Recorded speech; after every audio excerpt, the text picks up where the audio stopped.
Assalamualaikum warahmatullahi wabarakatuh. Pada kesempatan kali ini kami akan mempresentasikan tentang teori-teori pembelajaran yang berkembang di seluruh dunia. Apa saja teori-teori tersebut? Yang pertama adalah teori behaviorism, yang kedua adalah teori social cognitivism, yang ketiga adalah teori konstruktivism. Dan bagaimana kita sebagai seorang guru dapat menerapkan teori-teori tersebut di dalam ruang kelas saat proses pembelajaran terjadi. Selain itu, kami juga akan mempresentasikan tentang contoh kasus di mana siswa memiliki motivasi belajar yang rendah dan bagaimana kita sebagai seorang guru dapat meningkatkan motivasi belajar siswa sehingga tercapailah tujuan pembelajaran. Saya Rizal Budianto akan mengawali presentasi kali ini dengan membahas teori behaviorism.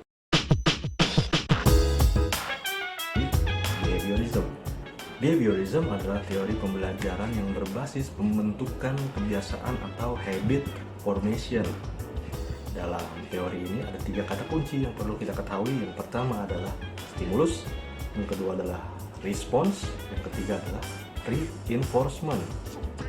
Sebagai contoh, dalam pembelajaran bahasa Inggris, guru menunjukkan suatu objek sebagai stimulus. Book diulangi terus sampai siswa memberikan response. Book.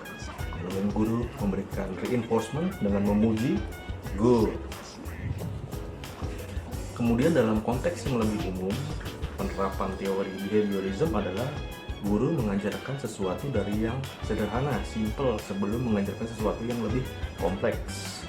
Kemudian guru memberikan sebuah contoh atau teladan seperti membuang sampah pada tempatnya, sehingga siswa akan belajar dari contoh tersebut. Kemudian guru memberikan drilling atau pengulangan sehingga tercapailah kebiasaan, terbentuk kebiasaan baru. Misalkan kebiasaan hidup sehat, guru mengajak siswa untuk membersihkan sampah, membuang sampah pada tempatnya. Diulangi terus sampai siswa terbiasa, sehingga tanpa guru ajak sekalipun siswa akan membuang sampah pada tempatnya. Kemudian, apa saja metode yang menggunakan teori behaviorism dalam pembelajaran bahasa Inggris? Yang saya ketahui adalah metode audiolingual. Metode audiolingual menganggap bahwa bahasa adalah kebiasaan. Language is a habit.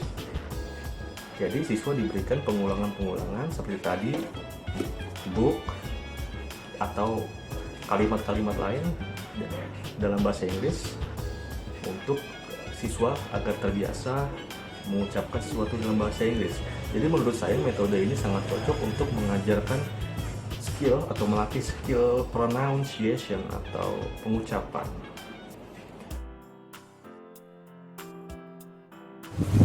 Halo, saya Idris Rohmadi. Saya akan menjelaskan tentang teori sosial kognitif atau dikenal dengan istilah observational learning. Tokoh utama dalam teori ini adalah Albert Bandura.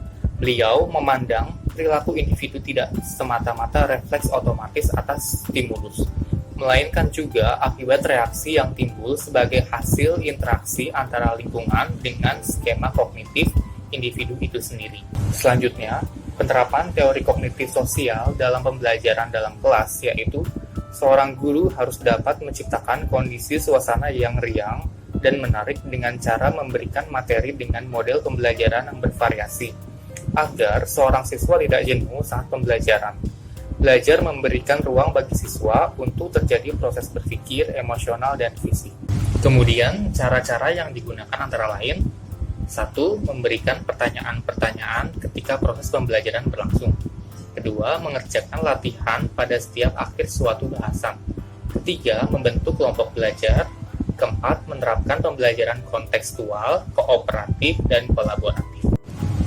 Selanjutnya, model pembelajaran berdasarkan teori sosial kognitif, yaitu belajar melalui observasi. Menurut Bandura, dalam penelitiannya, ternyata orang dapat mempelajari respon baru dengan melihat respon orang lain. Bahkan, belajar tetap terjadi tanpa ikut melakukan hal yang dipelajari itu. Dan model yang diamatinya juga tidak mendapat reinforcement dari tingkah lakunya. Belajar melalui observasi jauh lebih efisien dibanding belajar melalui pengalaman langsung.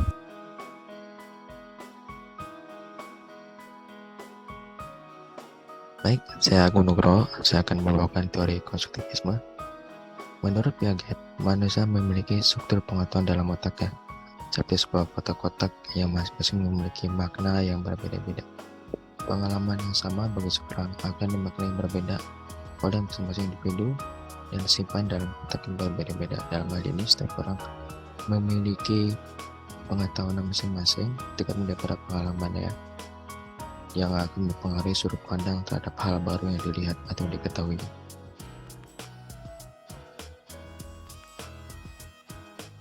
Salah satunya adalah contoh kata nut.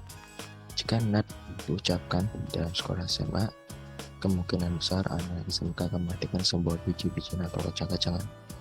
Sebaliknya, jika nut dibawa ke dalam materi SMK, maka nut akan diartikan sebagai sebuah baut. Karena konteks penggunaannya dengan pengetahuan-pengalaman dari SMA dan SMK berbeda, maka memiliki sudut pandang berbeda. Menurut Abdurrahman Gintings, implikasi dari teori ini yaitu bahwa dalam pembelajaran harus disediakan bahan ajar secara konkret atau nyata sesuai dengan konteks kehidupan nyata dengan memberikan kesempatan pada siswa untuk berinteraksi secara aktif dengan lingkungannya. Penerapan teori konstruktivisme dalam pembelajaran yang pertama, mendorong kemandirian dan inisiatif siswa dalam belajar. Berikutnya, guru mengajukan pertanyaan terbuka dan memberikan kesempatan beberapa waktu kepada siswa untuk berespon. Kemudian ketiga, mendorong siswa berpikir tingkat tinggi atau high order thinking. Yang keempat, siswa terlibat secara aktif dalam dialog atau diskusi dengan guru dan siswa lainnya. Yang kelima, siswa terlibat dalam pengalaman yang menantang dan mendorong terjadinya diskusi. Yang keenam, guru menggunakan data mentah, sumber-sumber utama dan materi-materi interaktif. Salah satu metode pembelajaran yang digunakan dalam konstruktivisme adalah metode pembelajaran tipe jigsaw sebagai bagian dari model pembelajaran kooperatif learning yang dirancang untuk meningkatkan rasa tanggung jawab siswa terhadap pembelajaran sendiri dan juga pembelajaran orang lain. Siswa tidak hanya mempelajari materi yang diberikan, tapi mereka juga harus memberikan dan mengajarkan materi tersebut kepada kelompoknya, sehingga baik kemampuan secara kognitif maupun jiwa sosial siswa sangat diperlukan. Kemudian contoh kasus di mana siswa memiliki motivasi belajar yang rendah, ada Tania dan Robert memiliki motivasi belajar yang rendah dan keinginan yang rendah untuk sukses. Bagaimana seorang guru dapat menyelesaikan masalah ini? Pertama, dalam mendesain sebuah pembelajaran, guru harus melakukan namanya diagnostic test, sehingga guru bisa mengetahui level, kemampuan, kebutuhan, gaya belajar yang dimiliki oleh Tania dan Robert. Sehingga Tania dan Robert memiliki motivasi untuk belajar karena apa yang mereka pelajari sesuai dengan apa yang mereka butuhkan. Baik, gambaran kedua, Samuel 10 tahun yang bekerja keras untuk menjaga harga dirinya pada tingkat tinggi, tetapi memiliki rasa takut akan gagal yang kuat. Kita sebagai guru sudah sepatutnya memberikan penjelasan dan apresiasi dan selalu mendukung apa yang dilakukan peserta didik tersebut untuk selalu mempertahankan dan meningkatkan prestasi belajarnya di sekolah.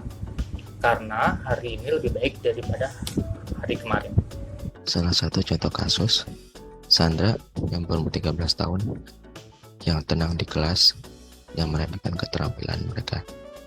Dalam hal ini, kami sebagai guru mengambil sikap memberikan motivasi pada Sandra berupa menjadikannya ketua kelas dan juga menjadikannya pemimpin pada setiap diskusi maupun kelompok dengan tujuan agar Sandra bisa menghargai keterampilan kelasnya.